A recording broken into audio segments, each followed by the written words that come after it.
Now, it's been 10 days since one of the worst massacres in the history of Burkina Faso. On the 24th of August, Al-Qaeda militants gunned down around 200 residents of a central town in the country. It appears to be the deadliest single attack in the West African nation since groups linked to Al-Qaeda and the Islamic State group first spread from neighbouring Mali in 2015.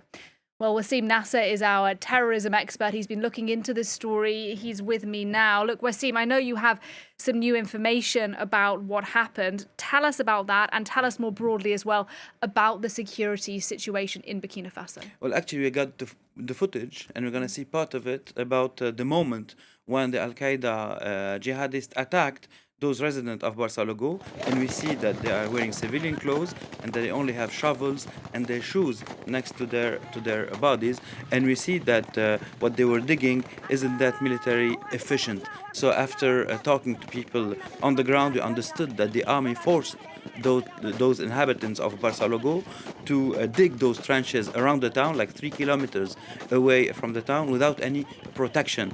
And actually, residents of Barsalogho are blaming the army for this outcome. Al-Qaeda claimed 300 killed. Question asked to Al-Qaeda militants, they said that as long as they are digging the trenches for the military, they are considered as militiamen, and so they are between brackets allowed to kill them. The situation in Burkina Faso is degrading by the day. We have a map where we see the latest attack and the most important attacks for the months of August, and we see Barsalogho among them, and we see Saitanga, where the Islamic State and Al-Qaeda jihadists confronted each other. They had 10 of deaths from both sides, and we have the Nasugu attack. We have footage of this attack where a huge convoy of the army and of civilians was stopped next to the town of Nasugu, and here is the footage while they were trying to enter 2 villages and a gold mine, and we see that the convoy was dismantled, and we see that here we see an Egyptian made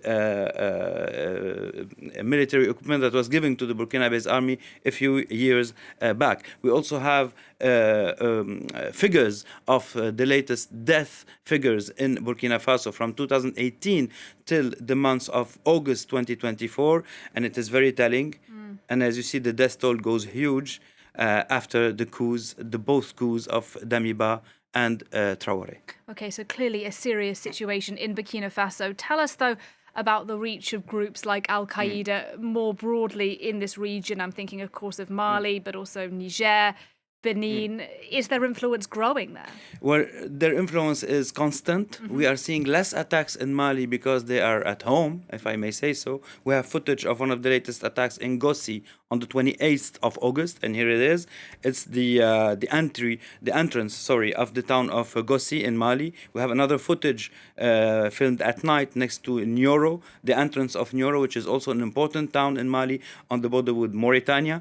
And we have, most importantly, a footage from Yelimani, where we see the jihadis entering military barracks, here it is, and roaming in the town without being stopped by the army or anyone else. And this is next to the Mauritanian border, but also not far away from Senegal. We also have a picture also of an attack by the Islamic State militants in Tabango, which is the town, and here it is, which is the town of the Prime Minister of Mali, actually, Shogel Maiga. And here 20 Malian military got killed during this attack. In Niger, we were speaking about Niger. So in Niger, the latest attacks of Al-Qaeda was on the 26th of August. It was on the border with Burkina Faso. And the latest attacks of the Islamic State in Niger was on the border with Nigeria, in Mainasowere, where 8 NGO workers were killed by Islamic State militants. And here also is the attack of Tabango, and we see that this 4-wheel car actually was given to the Malian military by French special forces. This is very specific Toyotas. And we can see also a map of developing jihadi activity in the Sahel as a whole.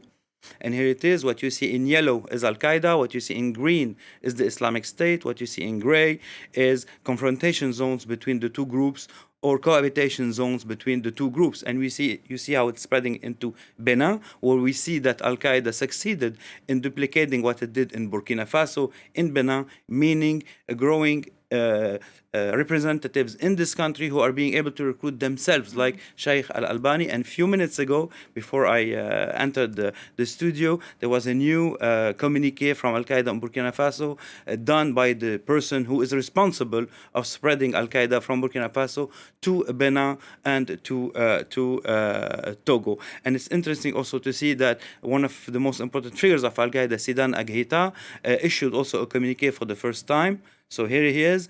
He's like the right hand of Iyad Agali, the head of the group, and he targeted especially juntas in Mali, Niger, and Burkina Faso, but also Russia for Wagner implication. You have footage of him during the fight against Wagner in Tinzouaten on the 27th of July. But also he targeted Turkey because Turkey provides drone capacity for juntas in all three countries.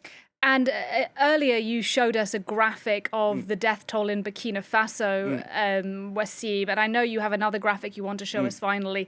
And this shows the number of people who've been killed across the region. This is in the last 6 years. Exactly, and it doesn't need words to explain it. Just telling by itself, you see the numbers, you see the death figures, and it's interesting to show this death toll that includes jihadists that were killed, military that were killed, and civilians that were killed. And you see how the youth of those countries is being decimated by the ongoing front conflict since decades now. All right, thanks very much indeed for your reporting. Wassim Nasr, our terrorism expert, for us there.